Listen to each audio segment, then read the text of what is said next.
I don't remember your form, so you need to tell me what, if anything, to do. Oh, sit down and make yourself comfortable. How's that? Do you do any chanting before the lecture starts? Well, I think I'll just introduce you and we'll sit maybe a minute or two of Zazen, and then I will just lead to your talk, if that's all right. Whatever you like.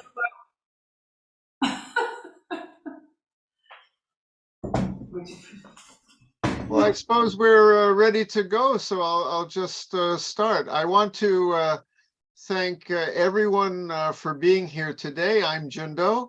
We have some people here from many places. Biona's in Spain, Cohen is in Brazil, Cote's in Germany. We have some people in the United States, and of course we have several people from California who came with Mary.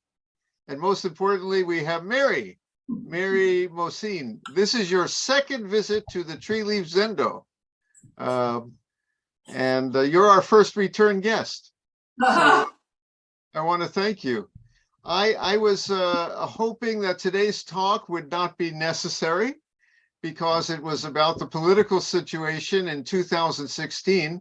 And my biggest worry was that it would be meaningless by now. And unfortunately, it's anything but. We still live in such a divided world, divided countries. All the countries I'm looking at, Spain and Brazil are included.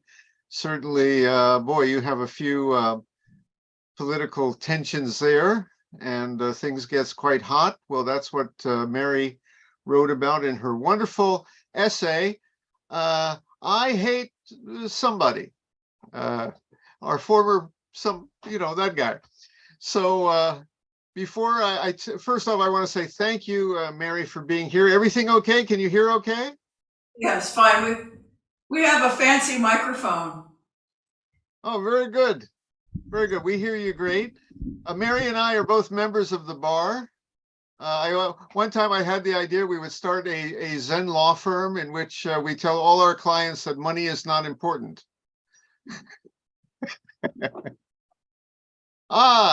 Here is Jinkan. Jinkan, how are you feeling? Jinkan's been had just his surgery just recently. You doing okay? Okay, well, you hang in there today, okay? All right. I'm going to ring the bell and we're going to just sit where you are, Zazen, for a couple of minutes, and then I will turn things over to Mary and let her bring us all home. All right?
And now we will go to the Vallejo Zen Center, Zenki Mary Mocine, who hopefully can do a little to calm all our agitated hearts with all that's going on in the world. Thank you again for being here, Mary. You're welcome. I don't know that I'm gonna calm anybody's heart. My heart is not calm. So I understand you've been studying the essays in what is it, Zen Practice in Challenging Times or something, and mine was titled "I Hate Donald Trump," which I still do, I'm sorry to say. And I've talked about it here in Vallejo at the Clearwater Zendo many times. And, Jundo, I disagree with you a little bit that it was ever irrelevant, because I think it's partly about, at base, it's about dealing with people that are difficult for us, that are challenging and maybe frightening. And we probably all have such people in our lives, in addition to the politics of the day. And now, I probably wrote that not that long after he won the election. I don't remember, frankly. And I didn't go look at when the book was published. But it was a while ago, and now we know what the consequences of his election were. I think when I wrote that, I didn't know quite what was going to happen, and now I know some of it. And I can feel it talking about it. I can feel the knot in my stomach. And I have spent a significant amount of time thinking about what is this hatred?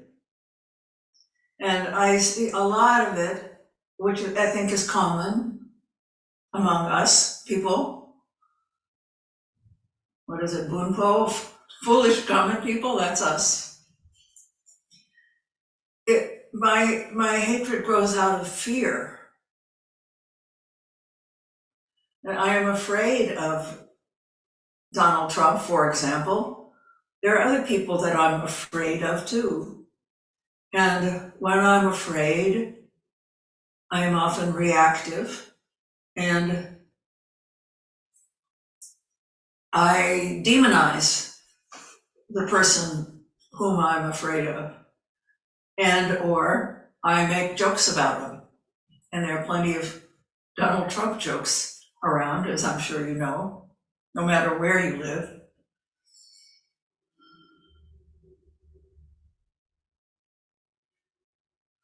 I suppose I have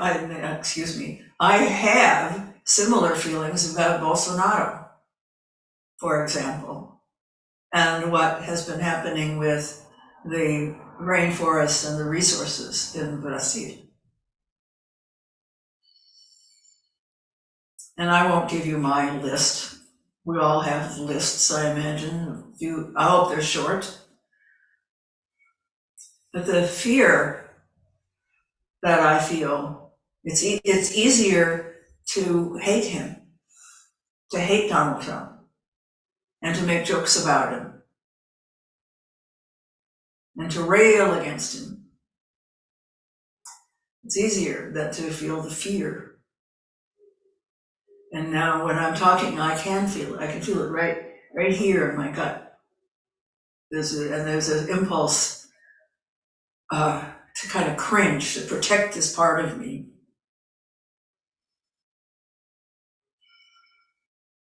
So I work with that. And the major part of that essay was about listening. And that's always useful, to learn how to listen, deeply listen. And I don't know what you've been talking about the essay or arising out of it, but that's a question that I have. So of the folks that have been studying it, what does listening mean to you? And do you know how to raise your hand so the little yellow glove shows up? Because I can only see a few of you now, but I think if you raise your hand, you come to the top. Do I need to explain, or do you need to explain to people how to do that? If anybody has an impression from your book, raise your hand and I'll call on them. And Oh, okay. one of our folks who read the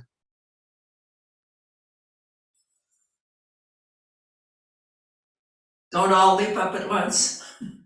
It's really helpful if there aren't any stupid questions, and if you have a question, it's often the case that a lot of other people in the room have the same question, but they're too shy to ask. So it's Nico's the brave one. You go first. Nico, turn your mic on. Hi. First of all, I just want to say thank you for even bringing up the topic, because it's so honest to say, I hate so-and-so. And I always have this feeling that I am not allowed to do that because, I'm supposed to be above all that. And it's just extremely difficult to deal with these feelings. And so you ask, what does it mean to listen? And I guess that is the question, because it's so difficult. I find it very difficult to listen without turning off my internal reaction, as though really listening is going to sort of cancel my oh so precious opinion. So it's very difficult. So that is the question, really, like, how do I listen? Well, welcome to the club. We've been talking about the precepts here, and there's one we translate, I vow not to harbor ill will, but it's often translated as I vow not to be angry. And we all fail at the precepts all the time, and they're koans for us for the rest of our lives. But not to be angry seems to me, I used to be a litigator, so anger comes easy to me, I'm sorry to say. But my practice in dealing with that is to not deny my anger.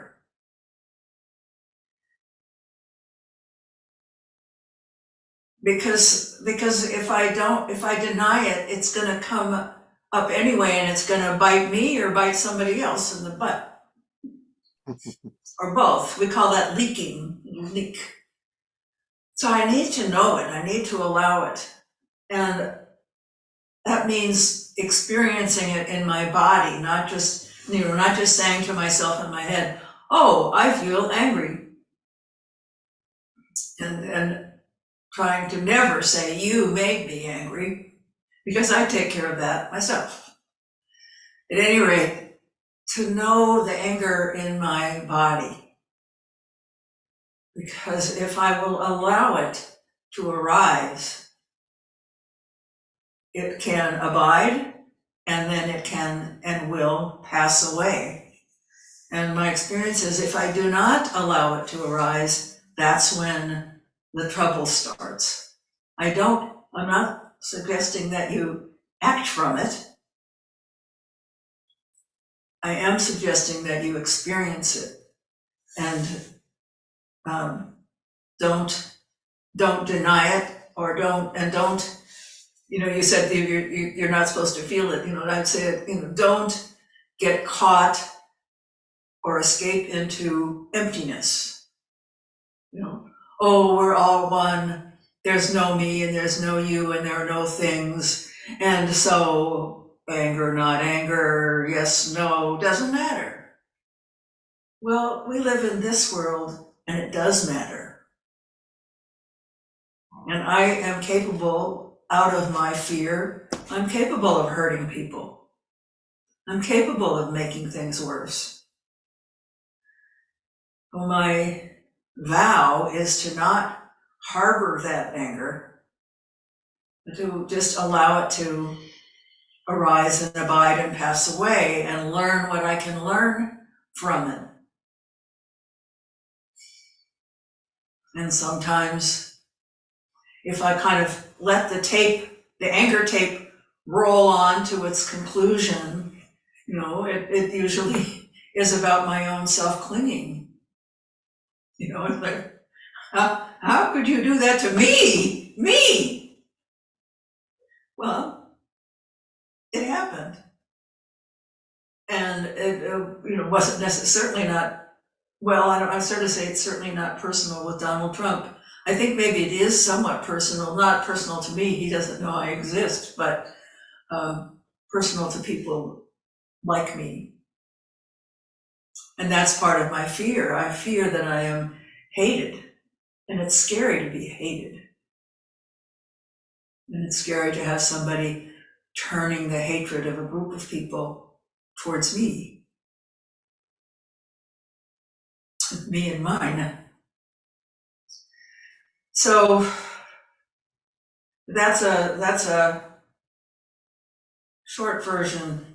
I didn't see you, Nico. I'm sorry. A lot of times on Zoom, the person speaking comes to the top, but that didn't happen. So let's see if I can find you. You'd be the one that's not muted, right? I did remute myself, so. Well, now you're at the top. Now I can see you. You're this little, tile, but I can see. Anyway, I hope that's useful. That's a major part of listening to me is listening to this one. There's a wonderful definition of compassion, which is stay close and do nothing. And I understand that to mean stay close to this one first, and then also the other. And maybe don't make an other of them, keep them close, but not, not doing anything, not trying to, as we do, fix things or, convince the other person that they're wrong. But just as you listen, know what's going on in here so that the reactivity is acknowledged and not acted out. And it's much a matter of the breath. My teacher, Mel Weissman, told me years ago, I dealt with a lot of death and dying in my first few years of practice. My parents each died and some other people, and we talked about death a lot, and I sat with it a lot, and I don't remember what it was, but there was some great fear coming up. It may have been, I was probably my fear of my own death or not being whatever. Anyway, I was telling him about it, and that I could feel it in here, and he said, breathe into it, just breathe into it. And my face must have changed, and he slapped the cushion in front of him, I think, or leaned, and I'm going to shout something. He leaned at me and he said, "I'm not telling you to repress it." And I'm sure that's what my face showed, because that's what I thought he was saying. So I said, okay. And I went back to my cushion and I did that. I breathed into it, even though, it felt like this part of me was raw, and so breathing it out just felt that much worse. And it was a transformative experience, and I will leave it at that, and you might try it. And you can do that in the middle of a difficult conversation. You don't have to make it so obvious that, you don't go,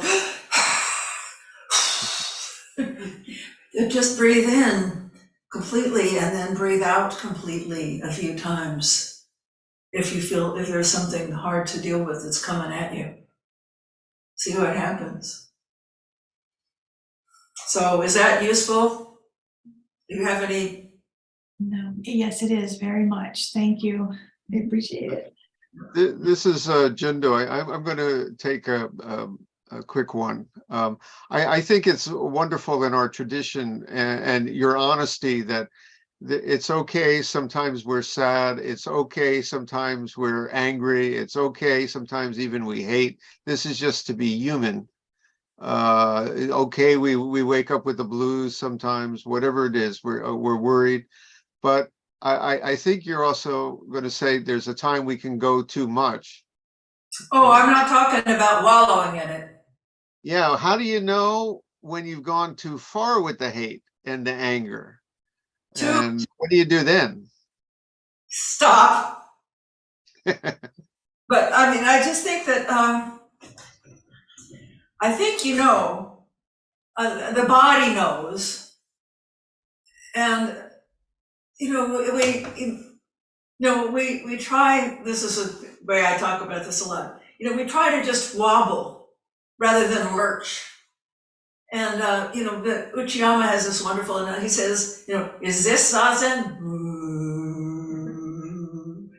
No, that's not zazen. Zazen is like this.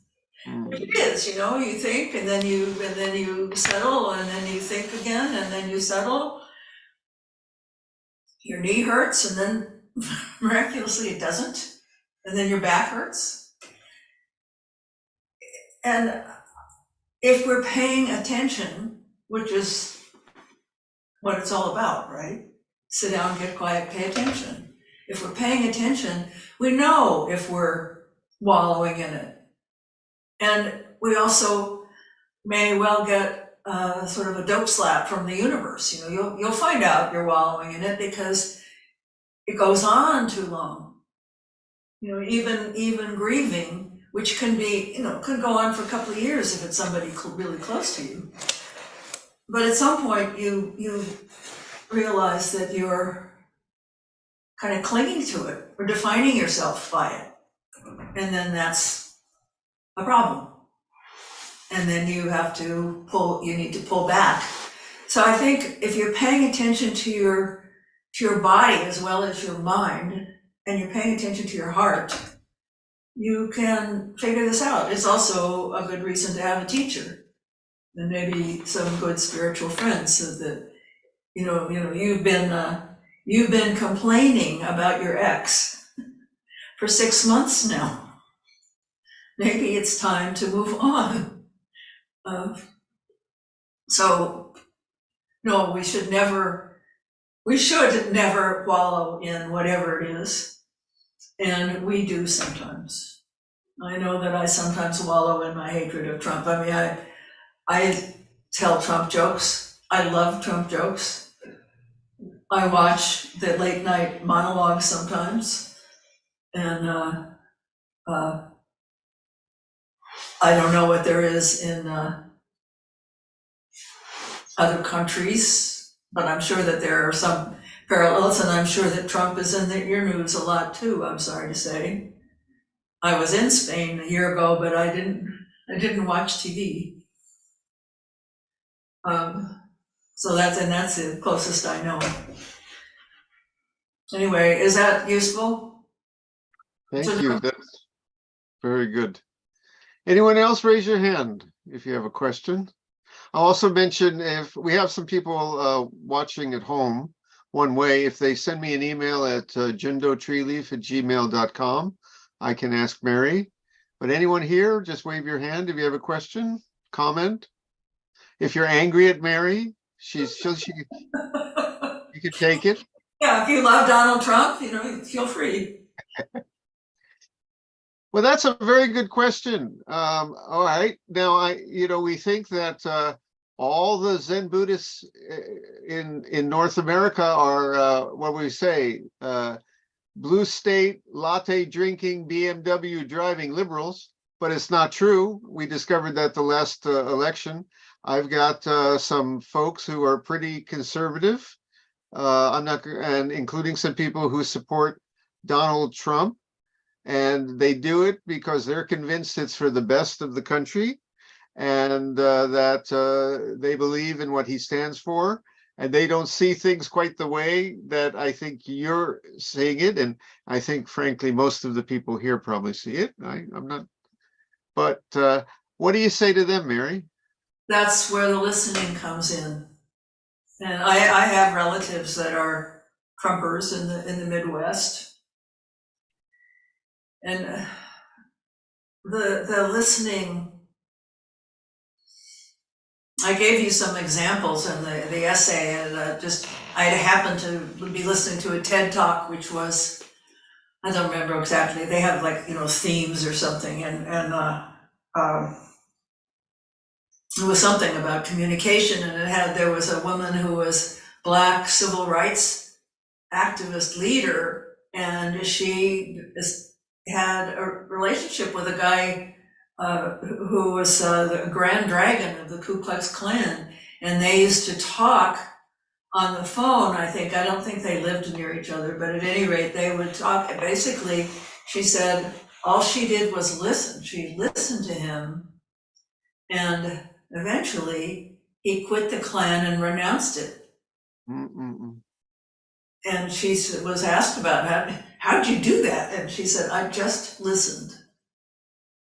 And there was a woman who was a member of that, I forget the name of the church. I think it's a Baptist church, but at any rate, they I don't know how well known they are in other parts of the country, other parts of the world, and I haven't heard from them lately, but they used to go to funerals of soldiers and picket and yell about how evil they were, and I forget what, and it wasn't an anti-war thing. I don't remember what it was about, but at any rate, they were just, mean-spirited. And this woman was raised in this faith, and she said that she finally realized it was not her idea of a loving God that they were following, and she left it.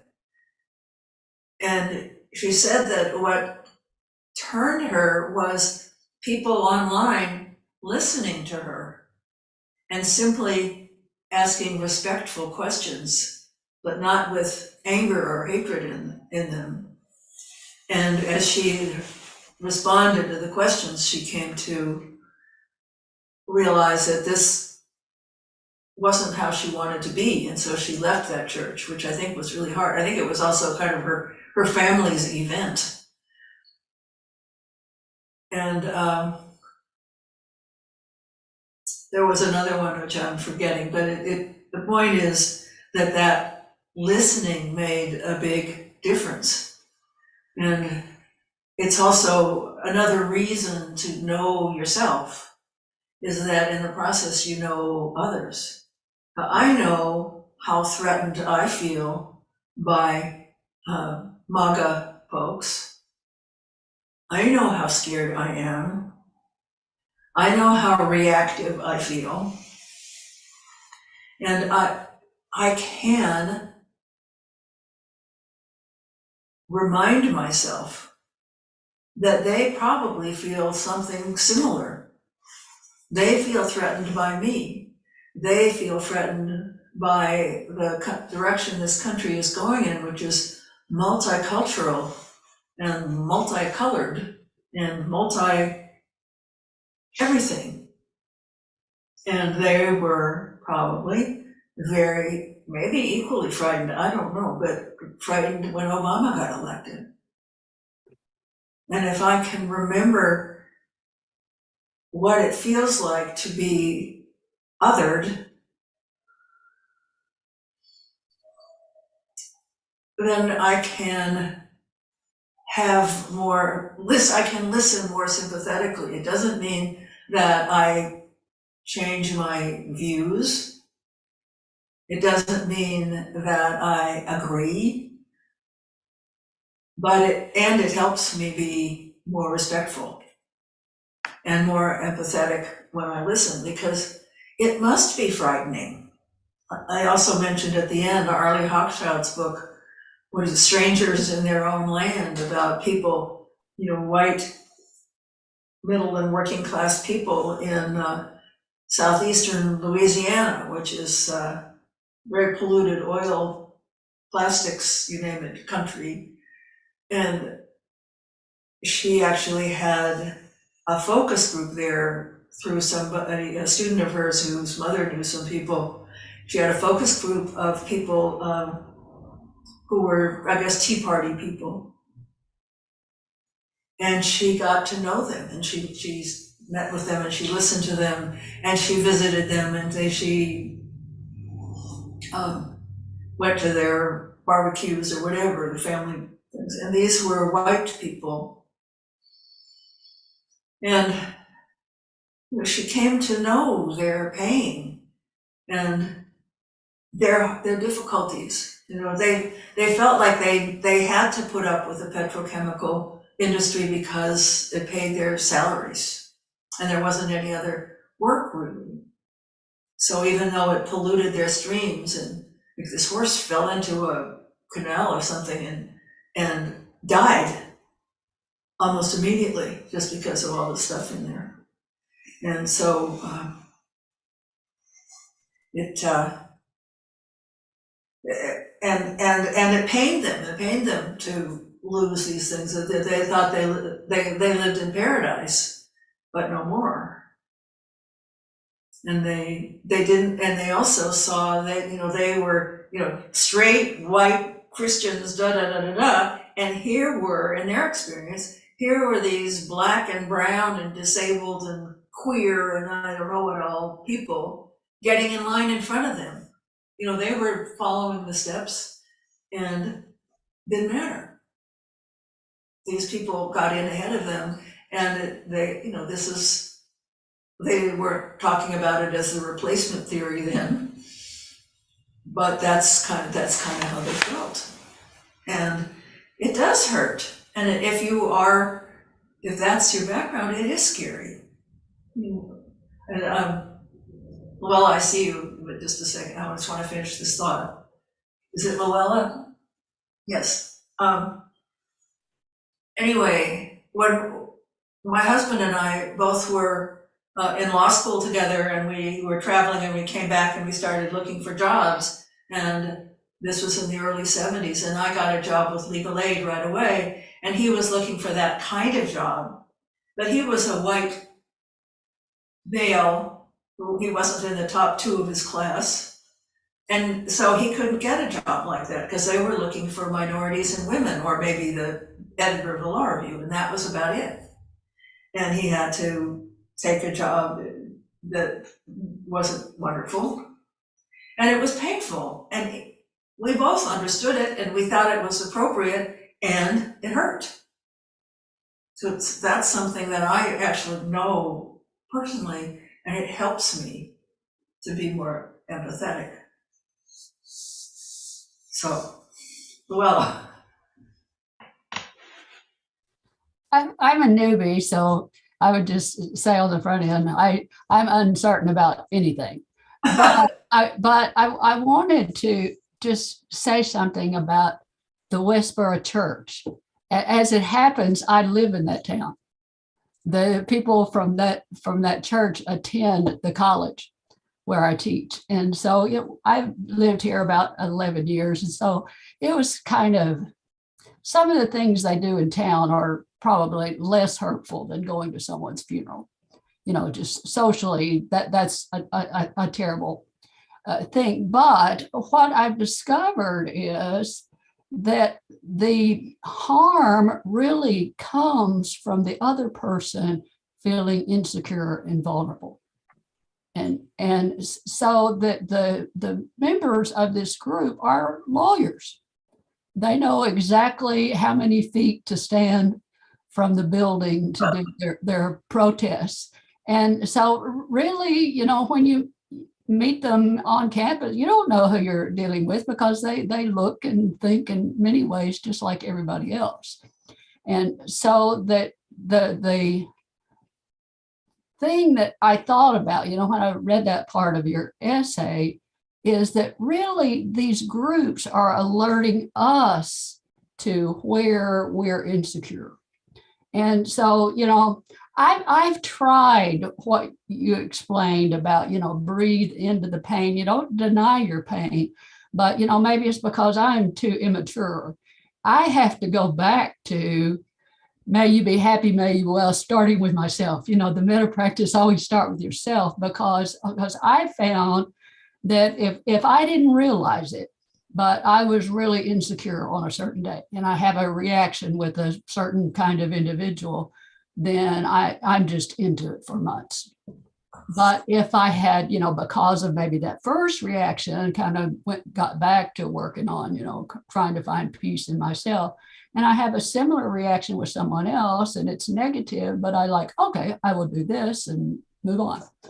And so it's maybe this group was trying to alert the world to, it seems it's gotten worse, the more anti-trans, kind of the more divisive, kind of all the way to the right, all the way to the left, kind of thinking. Maybe they were trying to alert us that all of us need to get more at peace with ourselves so that we can deal with these kind of things. That's my 2 cents.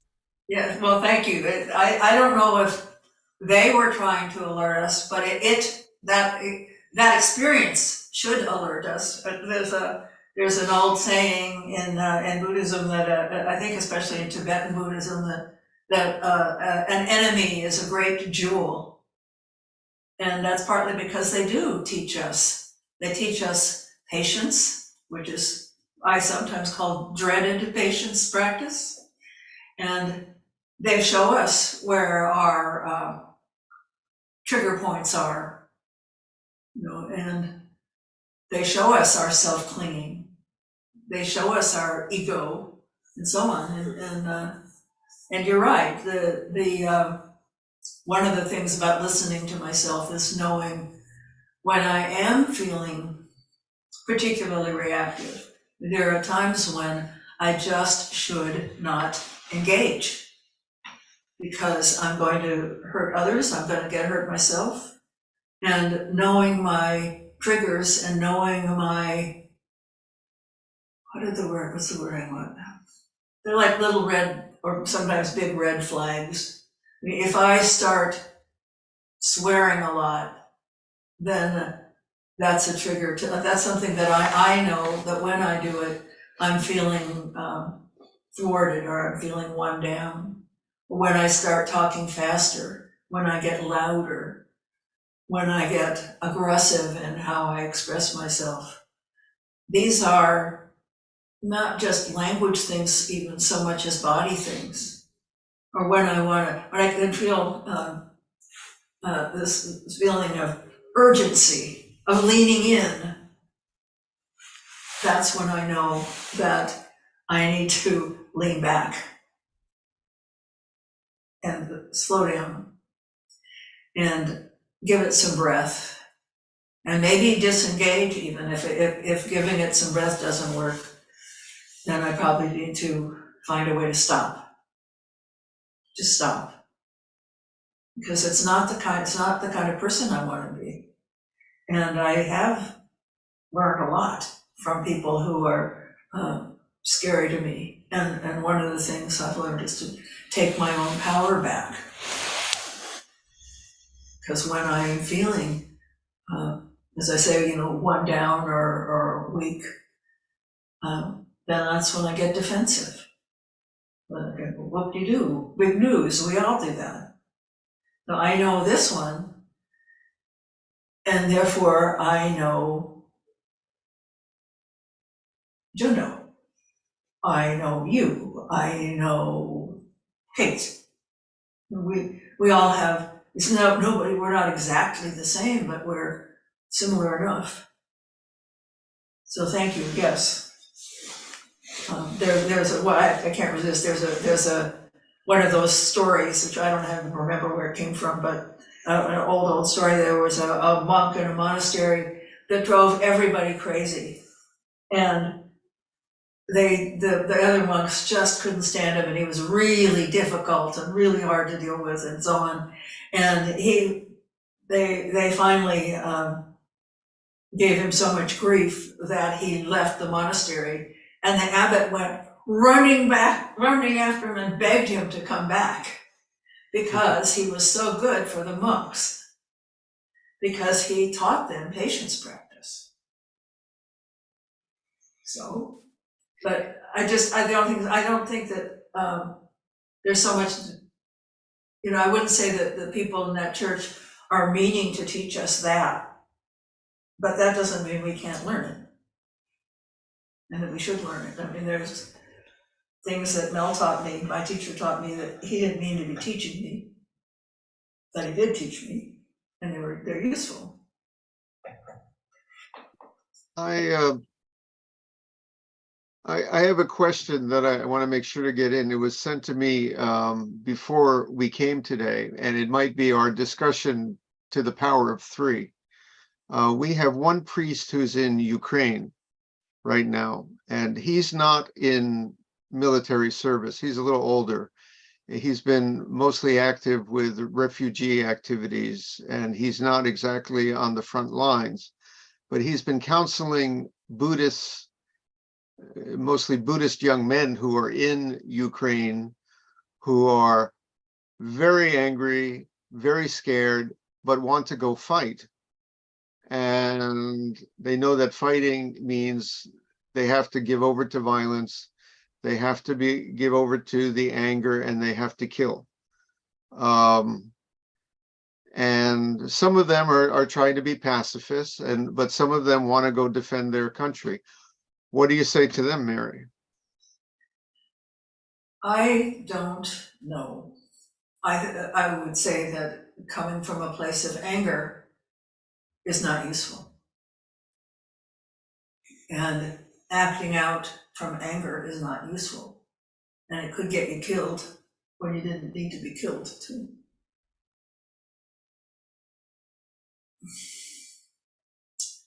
But it's also true, well, I mean, this is, we say, that the bodhisattva way to understand the precepts includes, regarding not killing, the sort of the glib thing is, well, if you could stop somebody from killing 500 people by killing that one person, that's a bodhisattva would do that and take responsibility for having killed. I sort of believe that, though I can't imagine actually me being doing that. I don't know.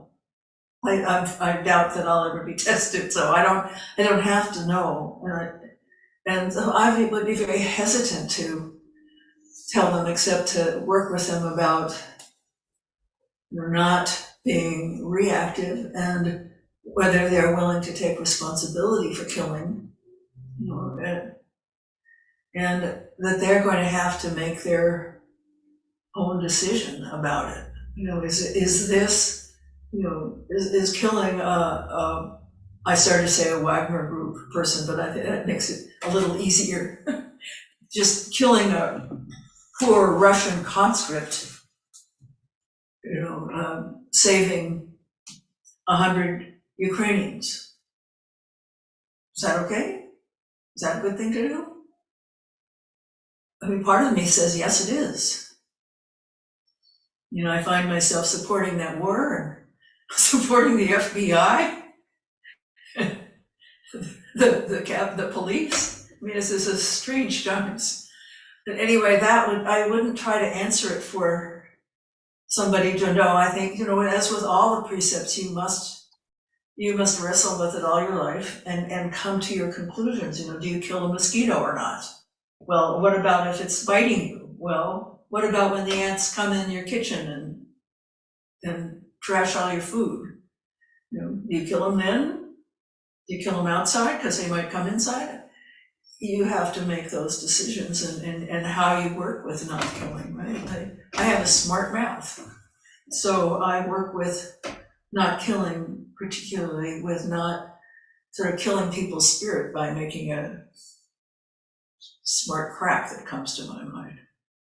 You know, so that's a primary thing for me. But I have to figure it out.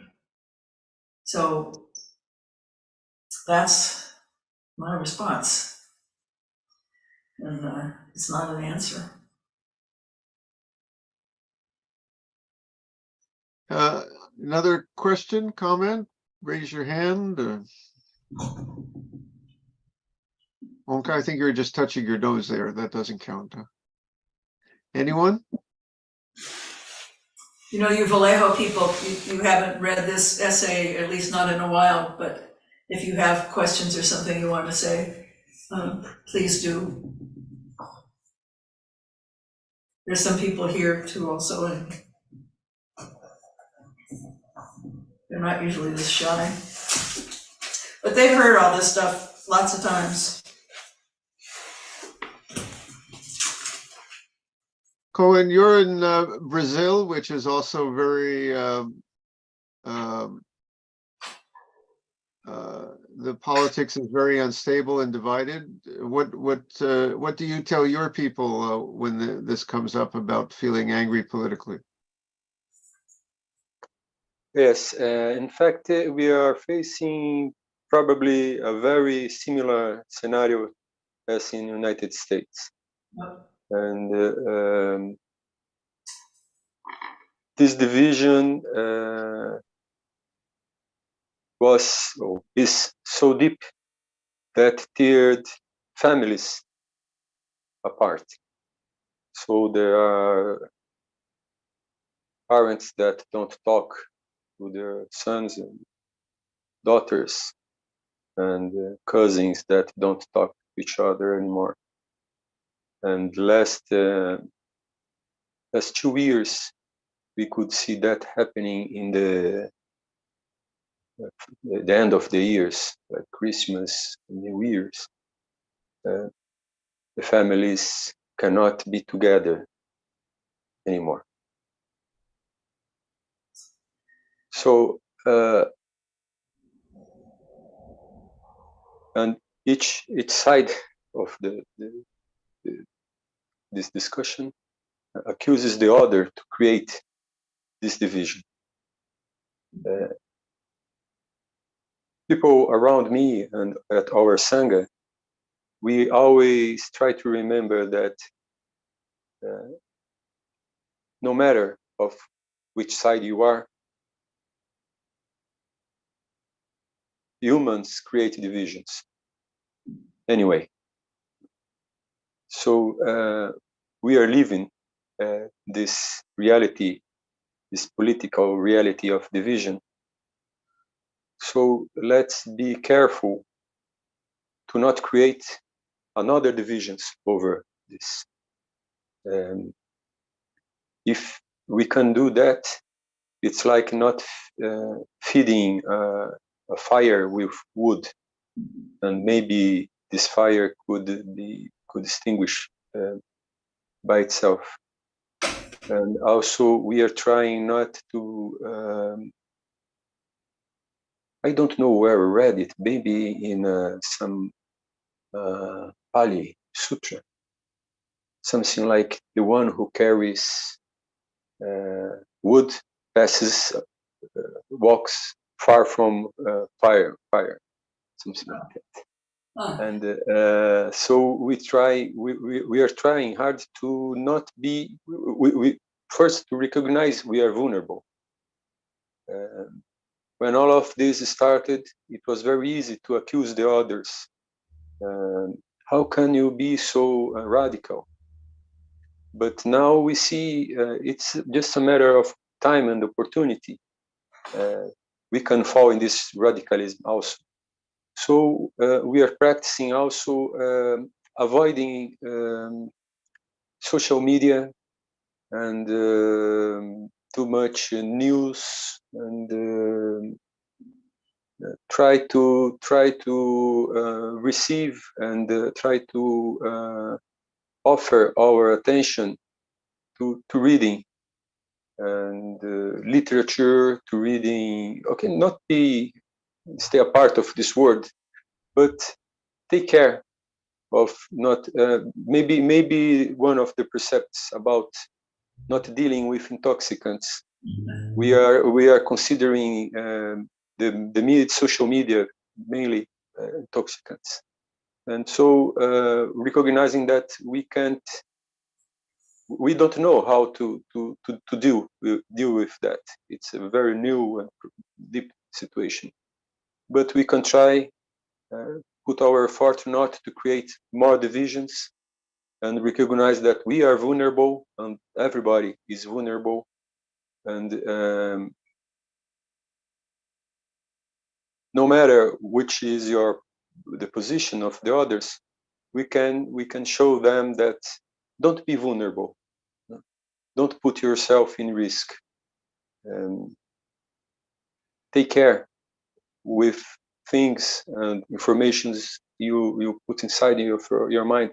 Doesn't matter if it's one side or other side. Don't let people feed this fire that is inside you. So we are managing day after day. Like Mary said, there's a big concern about environmental issues that make us very fearful. And what we can do. Sometimes it seems that the problem is so big that we cannot handle it anyway.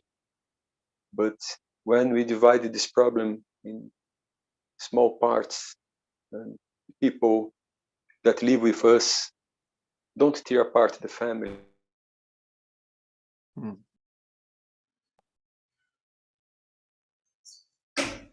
Thank you. I think he froze, is that right? I think Colin froze. Anyway, thank you, Colin. Thank you, Mary. Thank you for remembering about listening. I work with Dharma work with lawyers, and we talk about this all the time. But you reminded me of something that was taught to me years ago. I was in a contract negotiation. I was representing a union against Stanford University, and here's an example of listening to my own language. I went to a teacher of mine, a different, not Mel, but somebody else, and I told her I was talking about this lawyer representing management, and I said, he lies and he cheats and he steals, he's evil. And she said, and I was joking, but then again, and she said, listen to your language. Listen to how much power you're giving up to him. And we talked about taking my power back, and she had some practices for that, which are useful. But she also suggested to me that when I looked at him, keep reminding myself, this man does not want to suffer. This person does not want to suffer. I don't want to suffer. He doesn't want to suffer. And that I find really useful, because it's true for all of us. Nobody gets up in the morning and says, I think I'll be a jerk today. Sometimes we spend the day being a jerk, but we don't get up meaning to do that. Nobody does. So I think that's kind of part of what you're talking about, Colin, is just to remember that this person does not want to suffer. And also reminding myself that a lot of it is not personal unless I make it personal, which I'm quite capable of doing.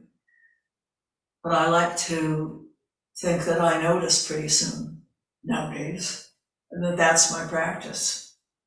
My practice is not to cut it off, and it's not to deny it.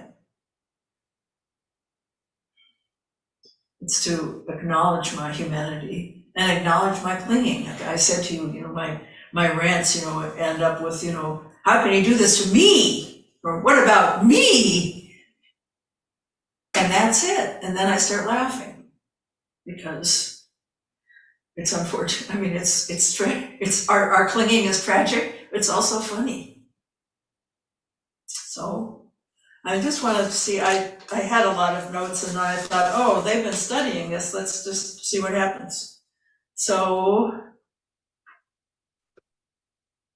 yes. Oh, there's something I don't know how useful it is to you folks. I use it, the lawyers, we talk about it a lot, that there's a difference between anger and fierceness. You know, sometimes you do need to set a boundary. You do need to be fierce. You do need to say no. And in those negotiations with Stanford, I even raised my voice sometimes. But once I took my power back and saw this guy on the other side as a human being, the whole thing changed. So, but I was able to be fierce when I needed to. But it was not coming from a place of anger or rage or fear. You see, I think that I define anger as that when you don't care about the consequences, you're just so enraged that you'll say whatever you can think of to hurt the other person or gain advantage or whatever. And that's when you don't act. That's when you find some place to be quiet enough to let it arise.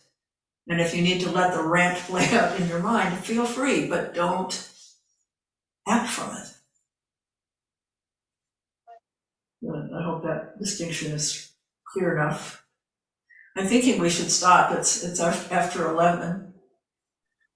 If there's any pressing question, maybe we can persuade Mary to take one more question before we go. Anyone have something really on their mind? Any burning desires? That's 12-step talk.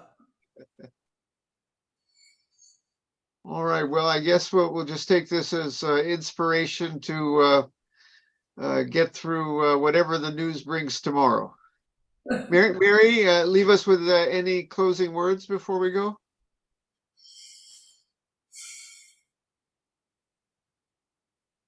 Oh, I wish I could remember the exact quote.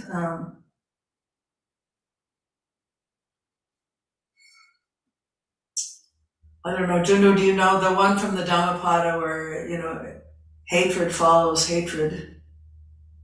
Like a shadow of a wheel, or anyway, no, so I can't remember. I love the Metta Sutta, let no one do anything that the wise would reprove. And none by anger or hatred wish harm to another. That's my vow. I think that's a lovely place to close today. We're all subject to anger and yes, hate sometimes, but let's keep it in the wise perspective that Mary and Cohen as well today were able to show us. So I will just say thank you. Mary, thank you for coming. Thank you. And we're going to have you back for a third visit sometime. Lovely. Thank you all, visitors from Vallejo and all our Treeleaf folks. And we'll just say good morning, good night to everyone. Bye. Thank you, Mary. You're welcome. Thank you. Bye-bye.